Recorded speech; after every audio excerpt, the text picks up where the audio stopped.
Isaías 6, de 1 a 8.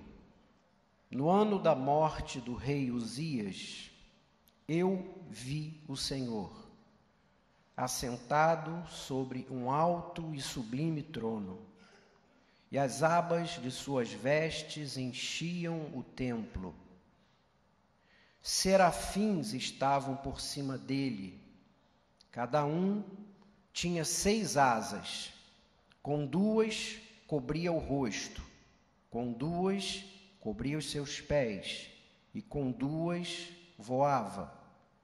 E clamavam uns para os outros, dizendo: Santo, Santo, Santo é o Senhor dos exércitos. Toda a terra está cheia da sua glória. As bases do limiar se moveram à voz do que clamava, e a casa se encheu de fumaça.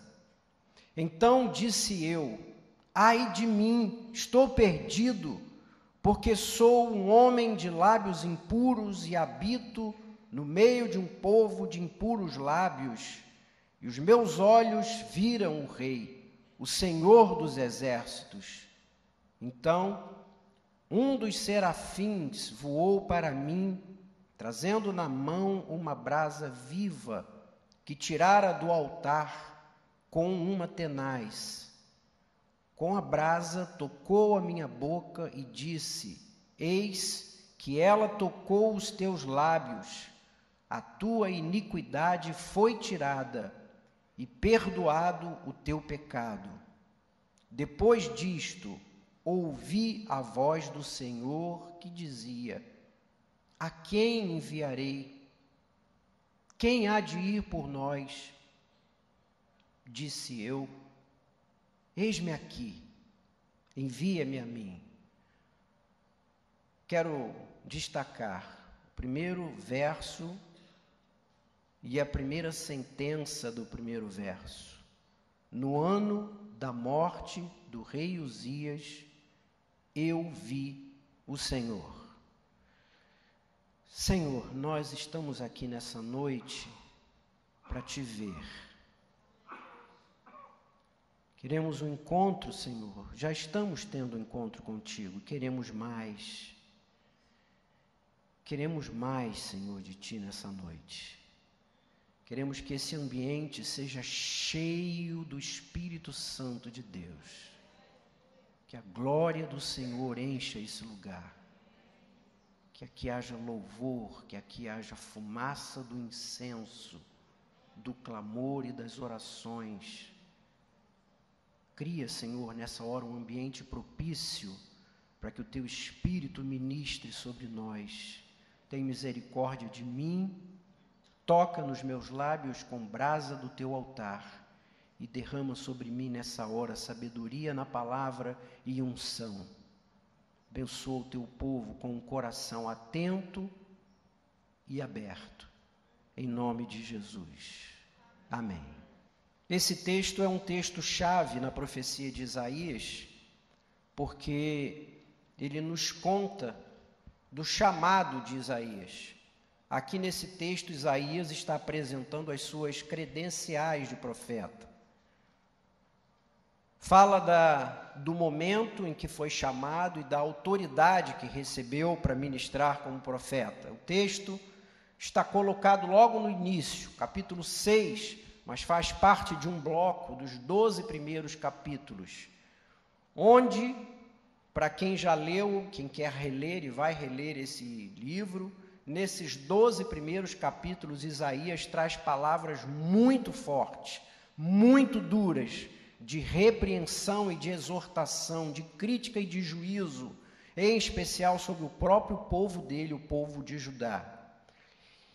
E por isso, porque ele vem para o seu próprio povo falando de palavras duras, palavras pesadas, palavras de juízo, ele apresenta, logo nesse trecho, as suas credenciais para fazer e falar o que estava fazendo e falando. Ele nos conta que o seu chamado foi dado por meio de uma visão. Foi através de uma visão que Deus o chamou e o ungiu, e o separou e o enviou. Mas o que me chama mais a atenção nesse texto, o que me salta aos olhos, é que Isaías, ao contar isso, ao compartilhar isso, faz questão de datar esse momento, faz questão de correlacionar essa bênção, esse chamado, essa visitação, essa experiência sobrenatural, dizendo desde o início, isso se deu no ano da morte do rei Uzias. Ele não somente está preocupado em contar o seu chamado, falar da experiência que viveu, mas ele faz questão, e deve haver razões para isso, faz questão de nos dizer que essa experiência, que essa visitação, que essa bênção que ele viveu, se deu no ano da morte do rei Uzias. E para que a gente entenda isso, então, essa chave, a gente precisa dar uma olhada em, não desmarque aí, você fique aí em Isaías capítulo 6, porque nós vamos estudar esses primeiros versos que nós lemos, mas volta um pouquinho para 2 Crônicas 26, para você entender a importância disso, quem foi o rei Uzias, porque foi no ano da morte do rei Uzias que isso aconteceu. 2 de Crônicas 26, dos versos 3 a 15, ele vai contando do reinado desse rei Uzias. 2 Crônicas 26, de 3 a 15, ele diz: Uzias tinha 16 anos quando começou a reinar, reinou 52 anos sobre Jerusalém. Ele fez o que era reto perante o Senhor, como seu pai. Propôs-se a buscar a Deus nos dias de Zacarias, que era sábio em visões. Portanto, quando Uzias começa a reinar, ainda é profeta Zacarias, sábio em visões. Verso 6, ele guerreou, ele fez prosperar Judá, guerreou contra os filisteus, quebrou o muro de Gate, o de Jabiné, de Asdod, edificou cidades entre os filisteus. Deus o ajudou nas batalhas contra os filisteus, contra os arábios, conquistou os meunitas. Verso 8, os amonitas deram presentes a esse rei Uzias, porque o seu renome se espalhara por toda a terra até o Egito. Ele se tornou um rei extremamente forte, Judá se tornou uma nação extremamente forte. Uzias edificou torres em Jerusalém, na porta da esquina, na porta do vale, na porta do ângulo, os fortificou, edificou torres nos desertos, verso 10, cavou cisternas para preparar o povo para as secas com muita água, tinha muito gado nos vales, nas campinas, lavradores, vinhateiros, prosperidade, riqueza, montes, campos férteis. Ele era amigo da agricultura. Verso 11, Uzias tinha um exército de homens destros em armas, ele saía à guerra em tropas e vencia todas, poderoso, estratégico, sábio. Verso 13, debaixo das suas ordens havia um exército guerreiro de 307.500 homens, que faziam guerra com grande poder e sempre venciam. Verso 15, esse rei Uzias fabricou em Jerusalém máquinas de invenção de homens peritos, destinados para torres, muralhas, para tirarem flechas, pedras. Sua fama divulgou-se muito longe, ele foi poderosamente, maravilhosamente ajudado, tornou-se um rei forte. Verso 22, quanto aos mais atos de Uzias, tanto os primeiros quanto os últimos, o profeta Isaías, filho de Amós, os escreveu. Voltemos lá para Isaías 6. No ano da morte do rei Uzias, quando o rei Uzias morreu, esse homem de grande importância, poder, riqueza, força, conquistas, admiração, o povo o adorava, o idolatrava, o povo confiava nele, ele era força, prosperidade, riqueza, sabedoria, sinal da presença de Deus entre eles. Quando ele morre, abate-se sobre Israel, sobre Judá, uma profunda tristeza, um forte sentimento de perda, de desamparo, de desânimo, de fraqueza. E em especial, não só sobre a nação, como também sobre Isaías, que convivia diariamente com ele no palácio. Isaías era seu amigo, conselheiro e companheiro. No ano da morte do rei Uzias, abateu-se sobre Judá uma crise política, uma crise emocional, uma crise nacional, uma crise para Isaías, uma crise pessoal.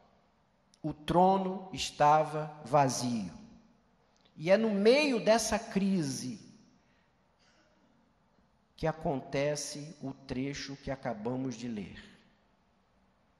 E eu quero destacar para os irmãos, então, nessa noite, algumas lições do que pode acontecer em meio a crises. Primeira lição que Isaías nos dá aqui é que, em meio a crises, eu vi o Senhor. A crise não impediu Isaías, ao contrário, parece que o favoreceu, parece que o impulsionou a levantar os olhos para o céu e receber uma visão de Deus, uma visita gloriosa, uma bênção especial. Quando ele olha para os céus, naquele momento de sensação de tristeza, desamparo, abandono, depressão, Deus dá a ele a oportunidade de ver o que ele mais precisava ver e se lembrar naquela hora. O trono não estava vazio, o trono estava e está sempre ocupado. O trono está eternamente ocupado. Isaías abre contando a sua vocação, seu chamado, dizendo que no tempo da sua crise, depressão, no tempo de um sentimento forte de perda e abandono, eu vi o Senhor. E essa visão não foi apenas uma revelação de Deus, foi um momento de comunhão com Deus e foi uma hora de terapia para ele. Crises são momentos e oportunidades de recebermos novas visões de Deus. Crises são oportunidades de recebermos novas visões e revelações de Deus. Irmãos, muitas vezes, tronos terrenos precisam tornarem-se vazios. Pequenos reis em nossas vidas precisam morrer para encontrarmos de novo o soberano Senhor que se assenta no trono dos céus. Deus sempre nos socorre segundo as nossas necessidades. E ele viu que o que o povo precisava, o que Isaías precisava naquela hora, era vê-lo sentado no trono. É muito interessante, irmãos, quando a gente olha a história e olha para a Bíblia, percebe que os grandes avivamentos da história, na igreja, na história, e os grandes avivamentos da Bíblia, geralmente interrompem grandes depressões, grandes experiências com Deus, as grandes visitações, os grandes aprendizados na Bíblia se dão nos desertos e nos vales. Assim como na Bíblia, nas nossas vidas também, as experiências de perdas, de morte, de tristeza, de solidão, são frequentemente o pano de fundo para as mais belas e ricas experiências de revelações de Deus. A segunda lição que esse texto nos dá, irmãos, Isaías confessa algo muito lindo. Ele diz: eu vi Deus, Deus é real. E numa crise, irmãos, encontrar o Senhor talvez seja a coisa mais importante que possa acontecer. Em meio às crises, os sentimentos de perda, de abandono, ter certeza de que Deus existe, é real, já é a maior parte da solução e da resposta para os nossos problemas. Ele existe, Ele é real, eu não estou sozinho. Isso é um bálsamo para as nossas vidas.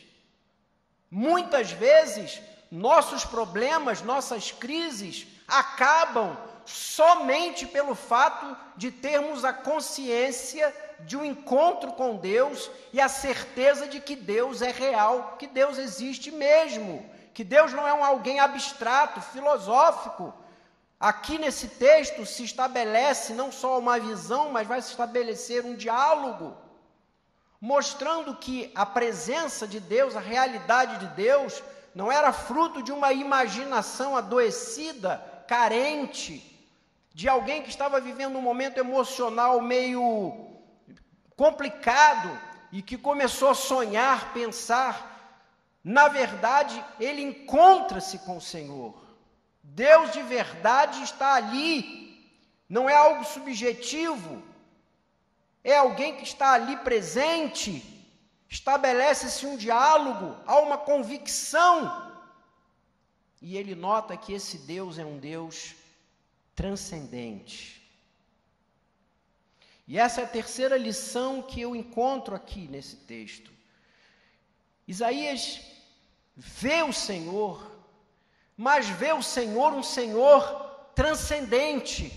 Ele diz: eu vi o Senhor e Ele é grande, Ele é poderoso, Ele é sublime. Ele estava assentado num alto e sublime trono.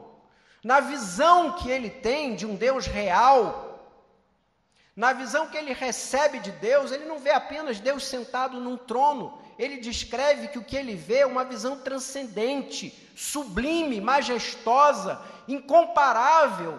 Ele diz: eu vi o Senhor e Ele estava sentado num alto e sublime trono. Me acompanhe aqui agora um pouquinho nesse raciocínio que eu quero desenvolver com os irmãos.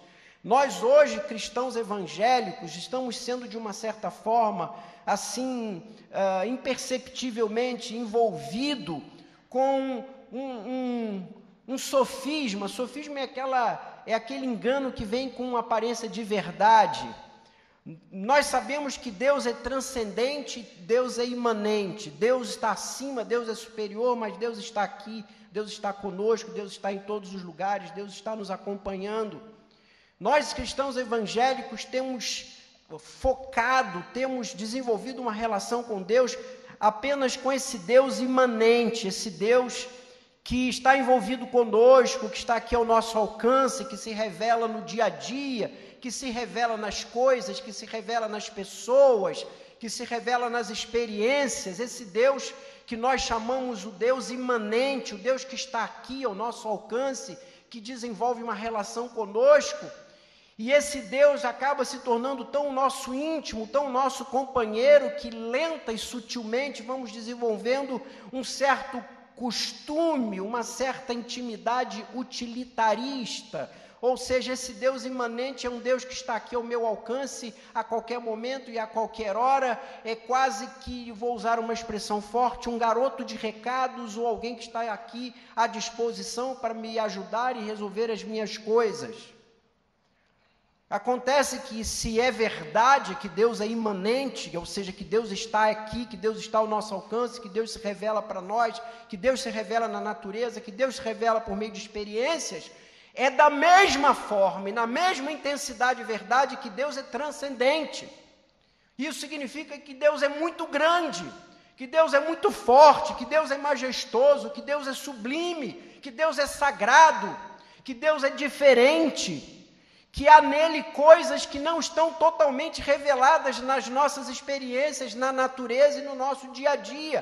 Há coisas em Deus que nós não conhecemos, não sabemos. Há mistérios, há sinais, há milagres, há segredos, coisas sublimes, coisas que estão em Deus. E nós precisamos resgatar, como cristãos evangélicos, essa noção, essa verdade, essa visão que Isaías teve, em especial no meio das crises. A visão de um Deus que é transcendente. Olha aqui alguns textos para vocês confirmarem isso que eu estou dizendo. Isaías 55, verso 8 e verso 9. Isaías 55, verso 8 e verso 9, fala dessa transcendência de Deus. Os meus pensamentos não são os vossos pensamentos, nem os vossos caminhos. Os meus caminhos, diz o Senhor, porque assim como os céus são mais altos do que a terra, assim são os meus caminhos mais altos do que os vossos caminhos. Os meus pensamentos são mais altos do que os vossos pensamentos. Deus é transcendente. Capítulo 57, no verso 15, assim diz o Senhor, o alto, o sublime, aquele que habita a eternidade, o que tem nome de santo, eu habito num lugar alto e santo, também habito com o contrito e abatido de espírito, para vivificar o espírito dos abatidos e vivificar o coração dos contritos. Voltemos lá para Isaías 6, naquela hora, naquele momento, o Deus que ele está encontrando, esse Deus que está sendo revelado para ele, é esse Deus que sobressai a sua transcendência. Há planos em Deus, há projetos em Deus que eu não conheço, que eu não entendo, mas que ele desenvolve e faz acontecer, porque ele é um Deus transcendente e é um Deus soberano. Ele é um Deus soberano. E essa é a quarta lição que eu encontro aí nesse texto. Ele não somente encontra um Deus que é real, um Deus que é transcendente, mas ele encontra um Deus que é soberano. Olha que coisa interessante. No ano da morte do rei Uzias, eu vi Adonai sentado no trono. No português, a tradução foi viu o Senhor, e para nós isso se perde a força da palavra. Mas o Deus que aparece aí, esse Deus traduzido como Senhor, é Adonai. O Deus que ele está vendo agora é Adonai, que quer dizer o Deus que tem poder, autoridade e soberania. Por isso ele o vê sentado num alto e sublime trono. Ele está vendo um Deus que tem poder, controle, honra e grandeza. No tempo da sua crise, ele estava precisando encontrar e ver um Deus que para ele não somente era real, não somente era transcendente, como era alguém que tinha controle de todas as coisas.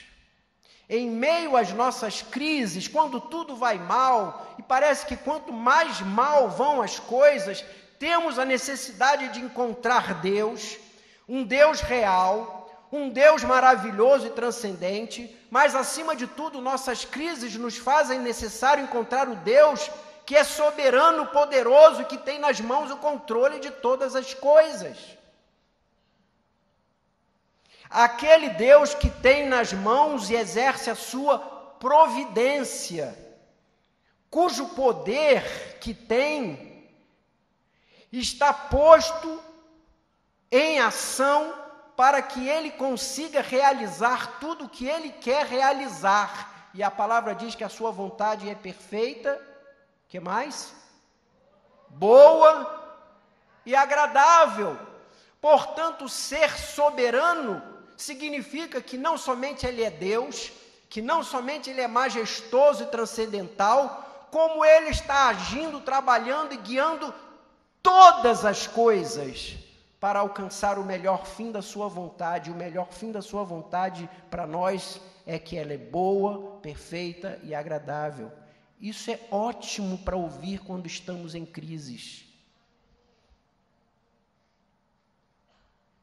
Nos nossos piores momentos, no meio das nossas maiores dificuldades, diante de perdas, muitas vezes injustas e irreparáveis, quando somos chocados com o pensamento que nos assalta de será que Deus existe mesmo?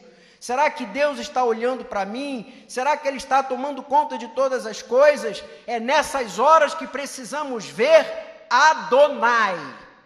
Ele tem todo o poder. A quinta lição que eu vejo nesse texto está aqui no verso 2 e no verso 3. Ele viu um Deus santo. Olha que coisa interessante, irmãos. Ele está sentado num alto e sublime trono. É isso que está dito no verso 1, é verdade? Vocês ainda estão aí? Quem está aí diz amém. Muito bem. Ele é um rei. Ele está sentado num alto e sublime trono. Mas onde está esse trono? É num palácio? Como termina o verso 1? Onde está o trono? Num templo. Em outras palavras, entrar na presença do rei é a oportunidade não somente de adorá-lo, como cultuá-lo. Estar com Deus, na presença de Deus, é viver em culto. Verso 2 diz que os serafins estavam ali. Quem são os serafins? Serafins só aparece nesse texto aqui na Bíblia. Sabe o que são serafins? Serafins são anjos como labareda de fogo. Essa é a tradução de serafins. São anjos em chama. E esses anjos que estavam em volta de Deus viam da parte de Deus a sua santidade. O que mais chamava a atenção dos anjos, dos serafins, era que ele era santo. E eles o adoravam gritando e cantando: santo, santo, santo é o Senhor. Essa era a virtude, o atributo, a qualidade de Deus que mais sobressaía aos olhos dos anjos. Essa é a primeira e maior virtude de Deus que nos maravilha quando entramos na sua presença. Já falei aqui uma vez, citando esse mesmo capítulo, que nós precisamos entender os atributos, as virtudes, as qualidades de Deus como a luz que é decomposta por um prisma e que dá origem a 7 cores diferentes. Que quando a gente olha para a luz, só vê a luz branca, mas ela está dentro dela com 7 cores diferentes. Essa é uma ilustração pobre, limitada, mas dá para a gente entender que Deus é um só, mas Ele tem muitas virtudes que coexistem. Ele é santo, Ele é verdadeiro, Ele é justo, Ele é perfeito, Ele é imanente, Ele é transcendente, Ele é amor, Ele é misericórdia, Ele é perdão, Ele é soberano. Tudo isso ao mesmo tempo, Ele é tudo isso ao mesmo tempo. Mas quando os anjos entraram na presença dEle, o que sobressaiu para os anjos era a sua santidade. O que impactou os anjos era a santidade de Deus. E quando a gente olha para isso, a gente aprende como é que se deve cultuar ao Senhor. Esses anjos mostram para nós um modelo de culto, porque quando eles entram na presença de Deus, eles revelam um culto desenvolvido no temor do Senhor. Olhe para esses anjos que você vai entender. Em primeiro lugar, eles chegam com uma adoração que é viva, quente, em chamas. Por isso eles são serafins. Por isso não são anjos, arcanjos, nem querubins. São anjos em chama. Porque quando eles entram na presença de Deus para adorá-lo, eles estão em chama, eles estão vivendo em fogo. É uma adoração avivada. Diz o texto que com 2 asas eles cobriam o rosto, cobriam a face. E isso significa reverência. Quem entra na presença de Deus precisa adorá-lo em fogo, coração avivado, mas precisa estar certo de que ali está um Deus que não pode ser olhado assim de uma forma comum, tem que haver temor e reverência. Com 2 asas eles cobriam os seus pés, o que significa quebrantamento, humildade e humilhação. Para entrar na presença de Deus, você tem que notar e compreender a diferença em que há entre Deus e você se quebrar e se quebrantar na presença de Deus. E diz ainda que o culto desses anjos, com outras 2 asas, eles voavam, não ficavam parados, prostrados, reverentemente parados, mas havia da parte deles uma entrega, uma disponibilidade, um serviço. Diz o verso 4 que esse culto era um culto que tinha um louvor contagiante. Verso 4 diz que eles não conseguiam se controlar, de um para o outro gritavam, ele é santo, e o outro gritava, ele é santo, e o outro dizia, ele é santo, é santo, é santo, é santo. Havia uma adoração, um louvor que era contagiante, no fato de estarem vendo um Deus, entendendo que aquele Deus era especial, era santo, era especial, maravilhoso, transcendente. Então o louvor era forte, o louvor era contagiante, tão contagiante e forte era, que o louvor fazia o local tremer. Verso 4 diz que as bases do limiar daquele templo onde eles estavam se moveram. Enquanto eles louvavam, o lugar onde eles estavam balançava de tanto louvor. E eu me lembrei de Paulo e Silas na prisão, quando foram presos, foram levados para o calabouço, amarrados, acorrentados, começaram a louvar, louvar, louvar, e quando louvavam, houve o quê? Houve o quê, irmãos? Um terremoto. Atos 16, versos 25 e 26 contam isso. Aquele lugar ficou cheio de uma fumaça, de um incenso, de oração, de adoração.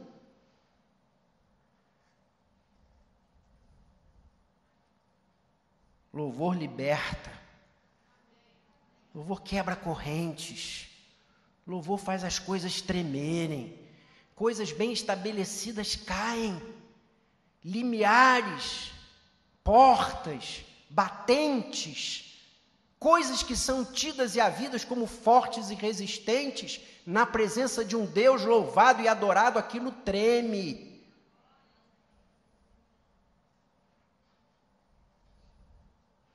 E depois então de ver esse Deus real, transcendente, soberano e santo, agora ele recebe aqui, nos apresenta a sexta lição, que está no verso 5, ele agora começa a olhar para ele. Agora o foco é outro, verso 5, então eu disse de mim para mim mesmo, ai de mim. A visão que eu tive de Deus, inevitavelmente me conduziu e nos conduz à visão correta de nós mesmos. Só nos conhecemos de verdade como somos mesmos, quando conhecemos Deus como Ele é mesmo. Ninguém sabe como é se não conhecer a Deus como Ele é. É a visão de Deus, do verdadeiro Deus, que me dá a noção de quem eu sou. Ai de mim, pequeno, limitado, pecador, inútil, impotente, incompetente, e eu estou diante de Deus, Deus está aqui ao meu alcance, diante desse Deus santo. Se você não conseguir se enxergar como um pecador sob juízo, incapaz, limitado, você não está vendo Deus de verdade. Se você consegue entrar na presença de Deus confiado em você mesmo, soberano você, arrogante você, poderoso você, suficiente você, você não viu Deus. Quando Isaías recebe a visão, é que ele se percebe pequeno, limitado, finito, mortal. Mas o texto nos conta que mais do que isso, mais do que preocupado com suas limitações físicas, psicológicas, emocionais, a maior dor, a maior tensão, a maior preocupação de Isaías é que ele era um impuro pecador. Ai de mim, porque eu sou um pecador, eu tenho os lábios impuros. Eu não estou capaz, eu não posso, eu sou incapaz, eu sou despreparado, inapropriado, desqualificado para estar na presença de Deus. Quando eu vejo Deus como Ele é de verdade, eu vejo como eu sou de verdade. E aí se estabelece uma distância tão grande, uma diferença tão abissal, que eu digo, ai de mim! Sou um homem de lábios impuros. Agora, irmãos, prestem atenção. Isaías aqui não está se preocupando apenas com a questão cerimonial, litúrgica, do fato de ter entrado num culto, num momento de adoração, naquele templo, na visão, de maneira impura. Ele não está preocupado apenas com a liturgia e com a cerimônia, não é isso. Ele está preocupado com toda a sua vida. Ele diz, eu sou um homem que habito, eu vivo de uma maneira impura. A crise de Isaías não era apenas o fato de que ele vinha domingo para o culto e aqui ele fazia uma transformação e virava um crente muito legal. Tinha um louvor forte, uma postura boa. A preocupação de Isaías é que ele sabia que Deus estava acompanhando a vida dele em todos os momentos da sua vida e a crise dele é que eu vivo dessa maneira. Ele já tinha combatido essa esquizofrenia no capítulo 1, não vamos ler agora, porque o tempo não dá, num outro momento talvez, mas no capítulo 1, do verso 11 ao 17, ele já tinha combatido isso. De que serve, diz o Senhor, a multidão de sacrifícios que vocês trazem? Estou farto de holocaustos, de gordura, de carneiros, eu não me agrado dos vossos cultos. Quem pediu para vocês virem aqui na minha presença, só entrar no meu templo, trazendo ofertas vãs? Esse incenso para mim é abominação. Vossas festas, solenidades, a minha alma aborrece, estou cansado disso. Quando vocês levantam as mãos, estendem para mim, eu escondo os olhos. Quando vocês oram, eu não ouço, porque vossas mãos estão cheias de sangue. Lavai-vos, purificai-vos, tira a maldade dos vossos atos, parem de fazer o mal, façam o bem, atendei à justiça, repreendei o opressor, defenda o direito do órfão, pleiteai a causa das viúvas. O que Isaías está dizendo quando vê o Senhor é que é impossível andar com Deus, entrar na presença de Deus, estar diante de Deus de uma maneira impura. Não somente no momento de culto e adoração, como esse aqui formal, mas na preocupação de que você precisa viver assim. Você precisa ser lá fora, na sua casa, no seu trabalho, na faculdade, no escritório, como você pensa que vive aqui dentro e como você acha que tem que ser, segundo a prescrição da palavra de Deus. Ai de mim!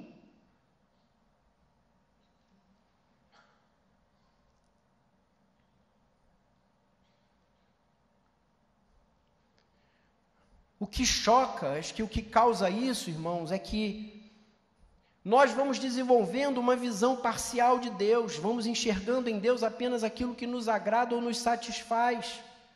Vamos nos relacionando com Deus apenas vendo seu amor, seu perdão e sua misericórdia. Esquecemos que Deus é da mesma maneira santo e justo. E vamos desenvolvendo uma vida cristã onde a gente seleciona princípios éticos, o que a gente quer e o que a gente não quer seguir. E a gente vai vivendo uma vida cristã frouxa, igual a todo mundo lá fora, aqueles que não conhecem o Senhor. Vamos manipulando o perdão de Deus aqui, ali, acolá, vamos sacando desta conta e aplicando no nosso dia a dia o perdão de Deus na medida em que sentimos que estamos precisando. Olhamos para Deus numa visão de que essa onipresença de Deus, ela é uma onipresença limitada aos lugares onde eu quero que Ele veja e a lugares onde eu não quero que Ele veja. Eu vou a lugares onde parece que eu digo, Senhor, agora fica aqui um pouquinho que eu já volto. Há momentos na nossa vida de crentes onde parece que vivemos uma expectativa de que a onipresença de Deus não é tão onipresente assim. E vamos vivendo uma vida de uma limitação, onde o amoroso e perdoador Jesus do Novo Testamento é esquecido de que ele também fala em justiça, juízo e inferno e ranger de dentes. Aliás, falar de inferno e ranger de dentes não está muito na moda. Nós parece que gostamos de viver uma vida onde tratamos dos nossos sofrimentos, das nossas dores, das nossas necessidades, vemos o Deus amoroso, perdoador, bondoso, misericordioso, esquecemos que Ele é santo, justo, ético, que Ele tem caráter e que Ele matou o Filho dele na cruz porque Ele quer punir o pecado. Quando abrimos Apocalipse 6, João, o apóstolo do amor, que escreve o tempo todo falando ame, ame, Deus é amor, Jesus ama, o Senhor ama, é o amor, é o amor, é o amor. Ele, João, no Apocalipse 6, fala, vai haver inferno, juízo, tribunal, e Deus vai pesar a mão, haverá um dia da justiça, um dia da ira, o dia da grande ira de Deus, Apocalipse capítulo 6. Meu irmão, minha irmã, não esqueça que vai haver um momento onde nós vamos estar diante de Deus e Deus vai estar com a sua santidade, com sua justiça para manifestar diante de nós e vai cobrar de nós coisas, palavras, comportamentos, atitudes, decisões. Santo, santo, santo é o Senhor. Eu vi o Senhor. E eu me senti inadequado, impróprio. Sétima e penúltima lição, verso 6 e o verso 7. Quando eu estava nessa crise, diz Isaías, me sentindo o pior de todos os homens, não encontrando em mim resposta, solução, como resolver o meu problema. Então um dos serafins voou para mim e trouxe na mão uma brasa viva que tirou do altar com tenaz, e com a brasa tocou a minha boca e disse: eis que ela tocou os teus lábios, e a tua iniquidade foi tirada, e o teu pecado foi perdoado. Glória a Deus! Deus não é Deus de acusação, Deus é Deus de restauração, Ele é Deus de graça. Deus não veio pesar a mão, Ele veio para nos restaurar. Ele não veio para destruir, Ele veio para redimir. E a visão que Isaías tem é de que, ao ver aquela diferença, aquela distância entre ele e Deus, onde ele não tinha nada como fazer para resolver o seu problema, Deus providenciou pela graça. E o texto diz que os anjos foram no altar e trouxeram uma brasa viva para o purificar. O que é isso? O altar era o lugar onde o sacrifício era derramado, entregue, e depois de derramado o sangue inocente, o animal era totalmente queimado. Portanto, o altar é o lugar onde há sangue inocente derramado e pecados queimados. E é esta brasa que vem e purifica Isaías. A grande lição, então, irmãos, é que a graça de Deus está baseada no sangue de Jesus derramado. E isso, como um fogo, queima o pecado. É a graça que queima o pecado e nos purifica e nos torna capazes de podermos entrar na presença de Deus. Nós não podemos nos libertar dos nossos pecados, mas Deus, pela sua graça, vai no altar, tira a brasa quente que queimou e purificou do pecado e toca nos nossos lábios. O sangue de Jesus é o perdão que nos provê cura e libertação. O fogo do altar, ele destrói o pecado, mas ele purifica o pecador. Isaías não precisou fazer nada, apenas confessar que tinha necessidade de perdão. É isso que nos torna justificados. É isso que nos capacita a entrarmos na presença de Deus. Qual é a base e o centro de todo o pecado? O que é o pecado? Qual é o centro, a raiz, o miolo do pecado? É o egoísmo. A base de todo o pecado é o egoísmo, é a arrogância, é a autossuficiência, é o orgulho do homem. Exatamente por isso, a humilhação, o quebrantamento, a confissão de pecado, a incapacidade e a impossibilidade de entrar na presença de Deus e confessar que dependemos dele, de sua misericórdia, é o único caminho que nos leva ao perdão e à graça. Porque se a raiz do pecado é o orgulho, a autossuficiência e o egoísmo, é a humildade, a humilhação, a confissão e o quebrantamento, a confissão de dependência que nos capacita a receber a graça e o perdão. E a oitava e última lição que eu vejo nesse texto que Isaías nos diz, nos transmite, em meio a crises, podemos também receber ministérios, missões e convites do Senhor. Verso 8: depois disso, ouvi a voz do Senhor que dizia: a quem enviarei? Quem há de ir por nós? Então disse eu: eis-me aqui, envia-me a mim. Interessante, irmãos, que em toda a visão, só agora Deus fala. Só agora a voz de Deus é ouvida. E quando ele vem, quando ele fala, ele não fala nada de crise, porque a crise já acabou. Quem entra na presença de Deus, quem vê um Deus real, quem é capaz de ver um Deus soberano, sublime, transcendente, poderoso, que pode todas as coisas, quem vê esse Deus santo e se vê tocado, capacitado e perdoado, não tem mais crise. Acabou a crise. Nada de crise. Ele vem, a sua voz lança um convite, um chamado no ar. É algo audível, mas não é direcionado. Quem pode ir? Alguém aí? Será que alguém pode fazer alguma coisa por mim? Deixando Isaías livre para tomar uma decisão de aceitar ou não aceitar, de entender que andar com Deus, de receber essa graça, de ver esse Deus que trata, que cura, que revela, que liberta, que toma conta, que é poderoso e soberano, é também ter uma responsabilidade de compartilhar isso.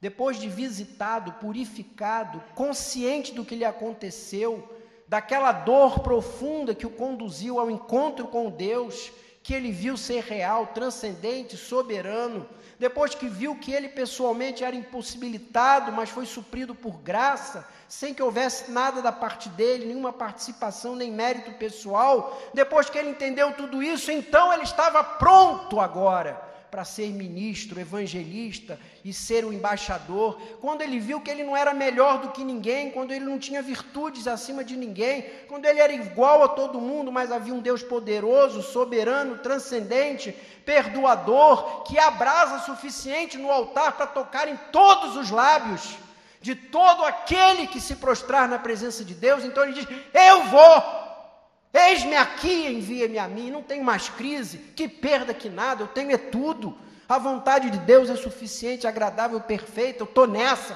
conta comigo, Senhor. Eu não sou melhor que ninguém, superior a ninguém, mas eu tenho um Deus que é soberano, poderoso, quero ser enviado. A crise desaparecera, deu-se a cura. No ano da morte do rei Uzias, eu vi o Senhor. Deus abençoe os irmãos. Vamos orar? Vamos ficar de pé.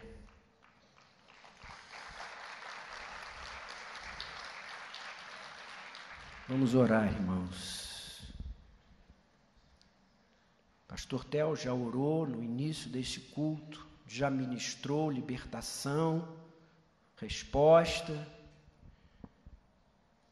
Mas em cima desta palavra que Deus colocou no meu coração, eu queria ainda orar mais uma vez, confirmando as palavras que o pastor já ministrou. Senhor, o que mais nos faz falta nesses momentos de crise, tristeza, perda, depressão, solidão, dúvida? Me parece, Senhor, ser a incerteza, a dúvida, se o Senhor está ali mesmo, se a minha causa está diante do Senhor. Nessa noite, mais uma vez, a Tua palavra nos socorre. Somos relembrados dessa verdade linda, profunda, terapêutica, libertadora. Deus é real. Deus existe. Deus está aqui, Deus está conosco. Deus maravilhoso, poderoso, transcendente, alto, sublime, é Deus soberano, tem nas mãos todo o poder. E a sua vontade sempre é a melhor para as nossas vidas. O que não entendemos, o que não conseguimos perceber, do que está acontecendo em nós e à nossa volta, no entanto, há uma convicção: Deus sabe, Deus pode, todo o poder Ele tem, e a sua vontade, Ele é poderoso para fazer cumprir, e a sua vontade é perfeita, agradável, ela é a melhor para as nossas vidas. Obrigado pela palavra, que nos revela esse Deus maravilhoso, e para o qual, Senhor, estamos incapacitados pessoalmente para estar na presença, mas que o Senhor providenciou da brasa viva do altar, que tocou nas nossas vidas e nos purificou de todo pecado, tornando-nos aptos agora a entrar na presença de Deus, que não está no palácio, está no templo, e andar com Deus e andar em culto e adoração. Santo, santo, santo é o Senhor. E o louvor que há em nossos corações vai fazer com que as estruturas mais sólidas ruam, que as correntes se quebrem e que a graça do nosso Senhor nos alcance. Eis-me aqui, eis-nos aqui, Senhor. Conta conosco para levarmos esta mensagem àqueles que estão à nossa volta, vivendo em nosso ambiente, em nosso trabalho, em nossos endereços, levar esta mensagem da graça, da misericórdia de um Deus poderoso, soberano e real. Em nome de Jesus. Amém. Amém. Deus abençoe os irmãos.